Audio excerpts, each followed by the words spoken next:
তু তো যুবতী কন্যা দেখু হিরোসা যাবার সাথ জাগি তাই রঙ্গলিকে রক্ষা করিতে পরিমরি করে ছুটি গে গোটে যুবতী হোক কি মনুষ্য কেউ যদি বিপদে পড়িছু পরিমরি করে ছুটে যাব এ মনুষ্যের দায়িত্ব পুরুষের দায়িত্ব তো রঙ্গিলীর যখন বিপদ হইছু তখন তুই কথা ছিলি ওকে মরণ হইতে তুই কেন বাঁচালি না? আরে যা যা মুখে শুধু বড় বড় বুলি না কোথাওতে জুটি গেলা বস্তিতে তুমি নাম ধাম কাম ওটা কিচ্ছু তো ঠিক না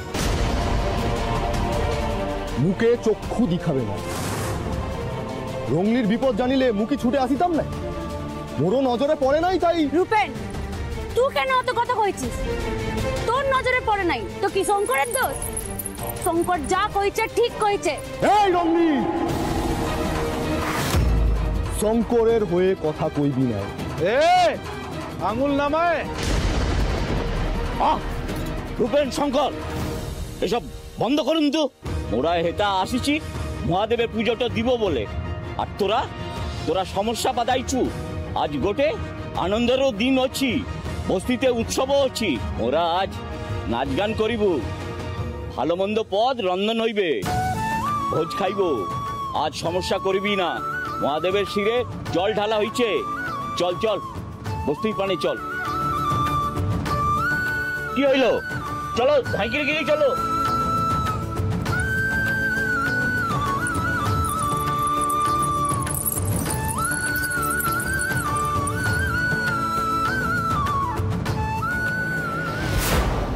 আচ্ছা ঠিক আছে মু এবারে যাচ্ছি আজ মৃত্যু সময়ে মু তোকে দেখাইবি আসল পুরুষ মনুষ্য কে অছি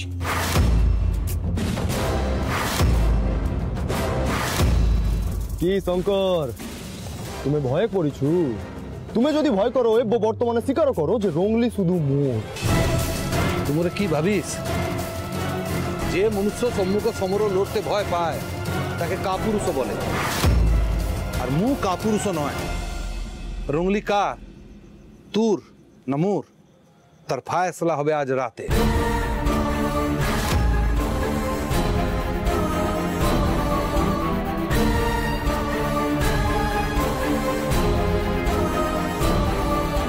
এই তুই কি করছিস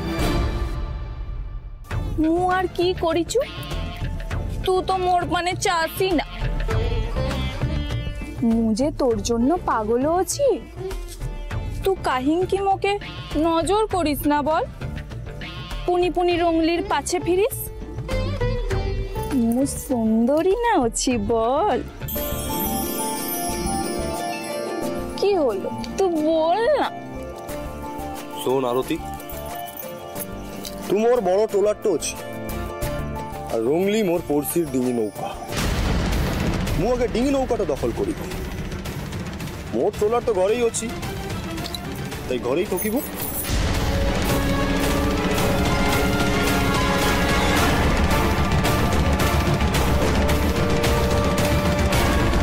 তুমি চেষ্টা করন্তু করো মোর নাম আরতি মু শপথ করিছু মু তোমাকে রঙ্গলির নিকটারে কেঁদে যেতে দেব না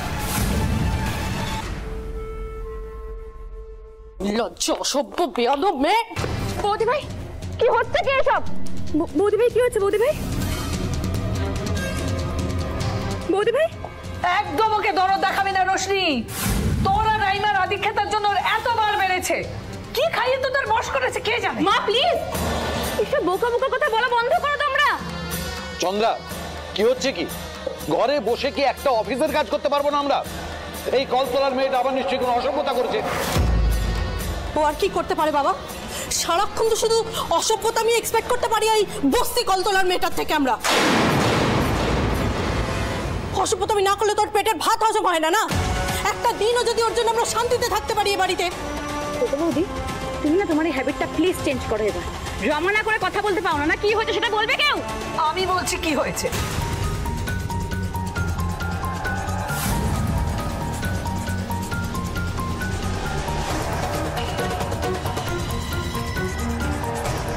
অকল্যাণের আর বাকি কি আছে ঠাকুর মশাই যার নামে পুজো দিচ্ছে আমার বৌমা সে ছেলে তো বেঁচেই নেই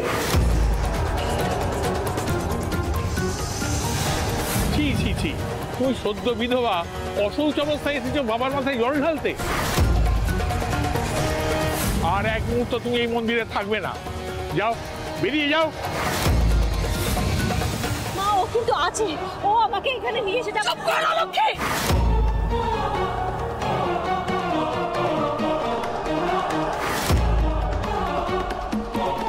আর এইসব কথা আমাকে কে জানিয়েছে জানেন বাবা?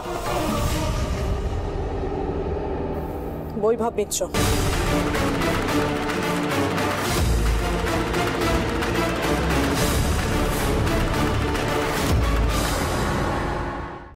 উনি কি করে জানলেন?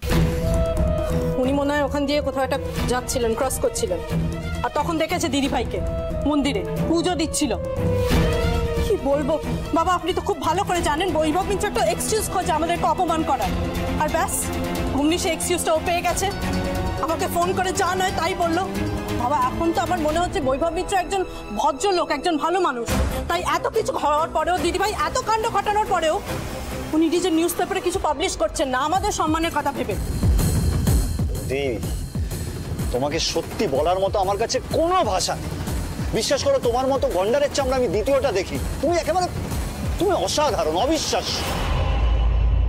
আমি শুধু একটা প্রশ্নের উত্তর চাই বড় বৌমা, তুমি মন্দিরে কেন গিয়েছো? লোক হাসাতে? তুমি কি ভুলে গেছো যে তোমার নিজস্ব কোনো অস্তিত্ব নেই? তুমি উদয়ন সিংহ রায়ের বড় বৌমা, এটাই তোমার একমাত্র পরিচয়। আর এর জন্য তুমি যা করবে তার প্রভাব এসে পড়বে এই বাড়িতে। আমাদের মান সম্মান সব ধুলোয় মিশে যাবে।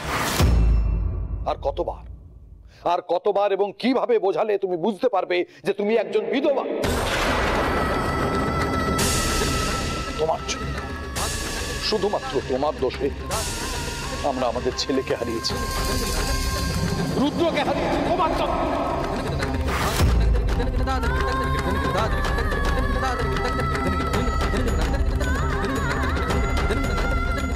বাবা, বাবা, আপনার ছেলে কিন্তু আছে।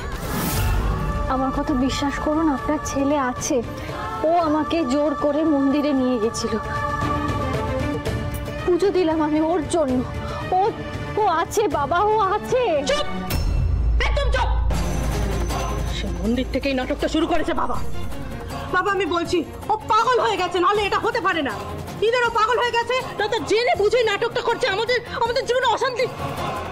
আমি নিতে পারছি না বাবা। না না সিস, এইভাবে বলিস না। নাটক কেন করবে? আসলে এত বড় একটা ধাক্কা পেয়েছে তো, তাই হয়তো মাথাটা খারাপ হয়ে গেছে শোকে। আমার তো মনে হয় বৌদি ভাইকে ইমিডিয়েটলি ডক্টর দেখানো উচিত। কোনো শোক টোক হয়নি ওর।